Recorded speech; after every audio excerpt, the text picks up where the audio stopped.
Narito ang mga business partners ko na dati lang ay naghaw, ngayon ay kumikita na. Let's watch this!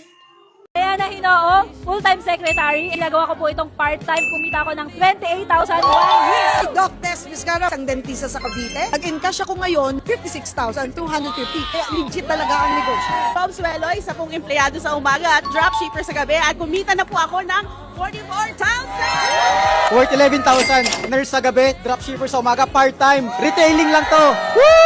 Mary Joy, housewife, kumita na ng 20k dito sa pagre-retailing ng siomai. I'm retired teacher. Nag-encash ako ng 16,700.